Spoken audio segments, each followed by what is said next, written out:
దైవిక రక్షణ. అమూల్య తన బాల్కనీలోని చిన్న తోటలో ఒంటరిగా కూర్చుని ఉంది. ఆమె ఎదురుగా ఉన్న గులాబీ మొక్క వాడిపోయినట్లుగా ఉంది. జీవితంలో ఎదురైన వరుస ఓటములు, ఉద్యోగం కోల్పోవడం మరియు ఒంటరితనం ఆమెను మానసిక వేదనకు గురిచేశాయి. తన జీవితం ఆ వాడిపోయిన మొక్కలాగే ముగిసిపోతుందని ఆమె భయపడింది. గతంలో ఆమె జీవితం ఎంతో వైభవంగా ఉండేది. ఎంతోమంది స్నేహితులు, కార్పొరేట్ ప్రపంచంలో గొప్ప హోదా ఉండేవి. కాని ఒకే ఒక్క తుపాను ఆమె ప్రపంచాన్ని తలకిందులు చేసింది. ఇప్పుడు ఆ ఆడంబరాలు లేవు. కేవలం నిశ్శబ్దం మాత్రమే మిగిలింది. ఆ నిశ్శబ్దంలో ఆమె తనను తాను పోగొట్టుకున్నట్లు భావించింది. ఒక ఉదయం అమూల్య ఆ గులాబీ మొక్కకు నీరు పోయడానికి వెళ్ళింది. అది మళ్లీ చిగురించడం చూసి ఆమె ఆశ్చర్యపోయింది. కాని ఆమె దానిని తాకబోయినప్పుడు ఒక పదునైన ముల్లు ఆమె వేలికి బలంగా గుచ్చుకుంది. రక్తం చుక్క చిమ్మింది. నొప్పి భరించలేక ఆమె కళ్లలో నీళ్లు తిరిగాయి. బాబా, ఎందుకు నాకే ఇన్ని కష్టాలు?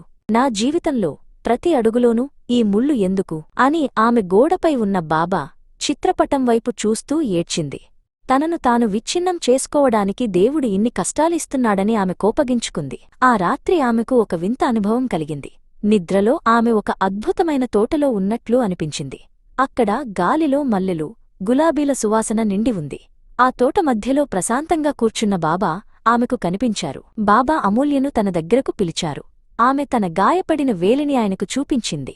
చూడండి బాబా, ఈ ముల్లు నన్ను గాయపరిచింది. నా జీవితం కూడా ఇలాగే ముల్లమయమైంది అని ఆమె వాపోయింది. బాబా ఆమెను కరుణతో చూశారు. బిడ్డా, ఆ ముల్లు నిన్ను విచ్ఛిన్నం చేయడానికి రాలేదు అని బాబా మెల్లగా చెప్పారు. ఈ ముల్లు ఆ గులాబీ పువ్వును మేకల నుండి, ఇతర జంతువుల నుండి రక్షిస్తుంది. అలాగే నీ జీవితంలో వచ్చిన ఈ కష్టాలు నిన్ను లోకపు మాయ నుండి కాపాడటానికి వచ్చిన రక్షకముళ్ళు అని ఆయన వివరించారు. బాబా ఇంకా ఇలా అన్నారు, తోటమాలి అయిన పరమాత్మ నీకు కష్టాలనిస్తున్నాడంటే అది నిన్ను గాయపరచడానికి కాదు, నీలోని అహంకారాన్ని, భ్రమలను తొలగించి నిన్ను తిరిగి దైవం వైపు తిప్పుకోవడానికి. ఈ కష్టం నిన్ను విచ్ఛిన్నం చేయదు, నిన్ను మళ్లీ నిర్మిస్తుంది. అమూల్య కళ్ళు తెరిచింది. అది కల అని ఆమెకు తెలిసినా ఆమె మనసులో భారం తగ్గిపోయింది. తన జీవితంలో ఎదురైన కష్టాలు తనను దేవునికి దగ్గర చేశాయని ఆమె గ్రహించింది. అహంకారం పోయి వినయం వచ్చింది. ఆ ముల్లు తనను గాయపరచలేదు, తన ఆత్మను రక్షించింది. అమూల్య మళ్లీ తన తోటలోకి వెళ్ళింది. ఆ గులాబీ మొక్క ఇప్పుడు పూర్తిగా వికసించి ఉంది. ఆమె ఆ మొక్కను, అందులోని ముళ్లను ప్రేమగా చూసింది. ధన్యవాదాలు బాబా, ఈ కష్టాల ద్వారా నన్ను నీతో అనుసంధానం చేసినందుకు అని ఆమె మొక్కుకుంది. ఇప్పుడు ఆమెకు ఏ కష్టమూ భయం కలిగించడం లేదు.